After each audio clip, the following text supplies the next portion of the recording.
Bharat Ratna doctor BR Ambedkar గారి జయంతి సందర్భంగా భీమవరం నియోజకవర్గ తరఫున ఘనంగా నివాళులర్పించడం జరిగింది.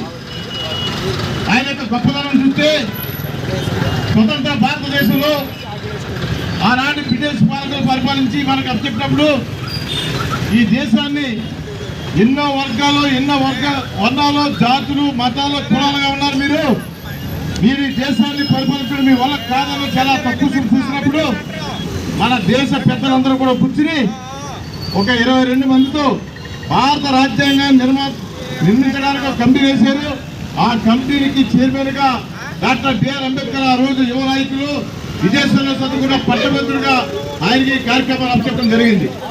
ఆయన ప్రపంచ దేశాలన్నింటిలో కూడా ఈ రాజ్యాంగాల కోసం, ఆ దేశాల సంస్కృతి కోసం ఆయన చూసి ఈ భారత రాజ్యాంగాన్ని వీళ్ళందరూ కూడా ఏకగ్రీవంగా మరి రూపుదిద్ది ఈ ప్రపంచంలో ఏ దేశం లేని విధంగా మన దేశాన్ని ఇప్పటి వరకు కూడా స్వతంత్ర భారతదేశంలో ఎక్కడ చిత్తు శాతం రాజ్యాంగం ఇచ్చారంటే అది బిఆర్ అంబేద్కర్ యొక్క గొప్పతనం సందర్భం చేస్తున్నాం. అంత గొప్ప వ్యక్తిని ఈరోజు మనందరం కూడా మరి స్మరించుకుంటూ రాబోయే తరాలకి ఆయన యొక్క గొప్పతనాన్ని, ఆయన యొక్క జ్ఞానాన్ని మనం అందరూ పంచినప్పుడే ఈ అంబేద్కర్ గారి యొక్క ఘనమైన నివాళులని చెప్పి సందర్భం తెలియజేస్తున్నాం. ఆ రోజు భారత రాజ్యాంగంలో రాసినప్పుడు ఆయన ఈ దేశంలో ఉన్న వివిధ ప్రాంతాలు, వివిధ వర్గాలు, వివిధ వర్గాలుగా ఉన్న ఈ దేశంలో కొంతమంది అనగారిన వర్గాలను పైకి తీసుకోవడం కోసం ఒక రిజర్వేషన్ ప్రక్రియ పెట్టారు ఆయన.